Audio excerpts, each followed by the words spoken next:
ఉదయ్ కిరణ్ గారు youth sensational మూవీస్ని మనకు చాలా చాలా అందించారు. అలాగే కాకుండా మనకు లవర్ బాయ్గా కూడా ఉదయ్ కిరణ్ గారు ఒకప్పుడు మనకు తెలుసు. అలాంటి ఉదయ్ కిరణ్ గారి గురించి కొన్ని విషయాలైతే మనం మాట్లాడుకుందాం. ఉదయ్ కిరణ్ గారు విజయవాడలో జన్మించారు. 26 జూన్ 1980లో జన్మించారు. తెలుగు తమిళ భాష చిత్రాల్లో కథానాయకుడిగా నటించారు. 2000లో తేజ దర్శకత్వంలో వచ్చినటువంటి చిత్రం మూవీతో అరంగేట్రం చేసి వరుస విజయాలతో స్టార్డమ్ సంపాదించుకున్నారు ఉదయ్ కిరణ్ గారు. నాన్నగారు వాజపేయిజుల వికే మూర్తి మరియు నిర్మలా గారికి జన్మించినటువంటి కుమారుడు ఉదయ్ కిరణ్ గారు. కేవీ పికెట్ స్కూల్లో తన చదువును అభ్యసించారు. సికింద్రాబాద్లోని వెస్లీ డిగ్రీ కళాశాలలో డిగ్రీని పూర్తి చేసుకున్నారు. మొదటి 3 చిత్రాలు చిత్రం నువ్వు నేను మనసంతా నువ్వే మూవీస్లతోటి హ్యాట్రిక్ హీరోగా పేరు పొందారు. భారీ విజయాలను సాధించడంతో హ్యాట్రిక్ హీరోగా పేరు పొందారు. అక్టోబర్ 24, 2012లో విషితను వివాహం చేసుకున్నారు.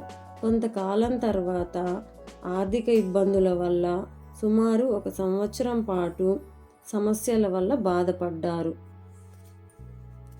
5 జనవరి 2014 హైదరాబాద్లోని తన అపార్ట్మెంట్లో ఉరి వేసుకొని ఆత్మహత్య చేసుకున్నారు.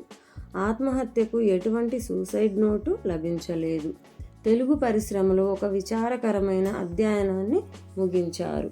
ఉదయ్ కిరణ్ మరణం చుట్టూ ఉన్న రహస్యం అతని కెరీర్ పతనం, ఆర్థిక ఇబ్బందులు.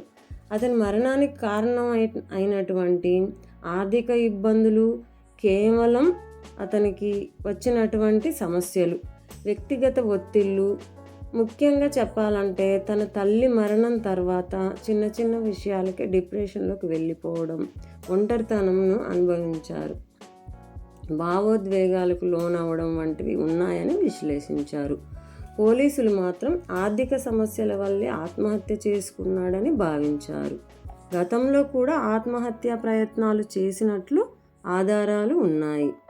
కొందరు సినీ పరిశ్రమలోని రాజకీయాలు ధోరణి వల్ల తనను దూరం పెట్టారని, దీనివల్ల కుంగిపోయాడని అనుమానం వ్యక్తం చేశారు. పోస్ట్ మార్టం నివేదిక ప్రకారం గతంలో కూడా 1-2 సార్లు ఆత్మహత్యా ప్రయత్నాలు చేసినట్లు, మణికట్టుపై గాయాలు ఉన్నాయని వెల్లడైంది. అధికారికంగా ఆర్థిక కారణాలు, డిప్రెషన్ ప్రధానంగా ఉన్నట్లు భావించిన అతని మరణం వెనుక ఉన్న పూర్తి కారణాలు ముఖ్యంగా సినీ పరిశ్రమలోని ఒత్తిళ్ళు, ఇతర రహస్యాలు ఇప్పటికీ చర్చనీయాంశంగానే ఉన్నాయి. అప్పట్లో డైరెక్టర్ తేజ గారు మాట్లాడుతూ ఇలా అన్నారు: ఉదయ్ కిరణ్ గారు మరణం వెనుక కారణాలు నాకు తెలుసు. చనిపోయే ముందు ఉదయ్ కిరణ్ నాతో మాట్లాడుతూ తాను ఎలాంటి తప్పు చేయలేదని చెప్పారు. అంత ధైర్యం తనకు లేదని చెప్పేశారు.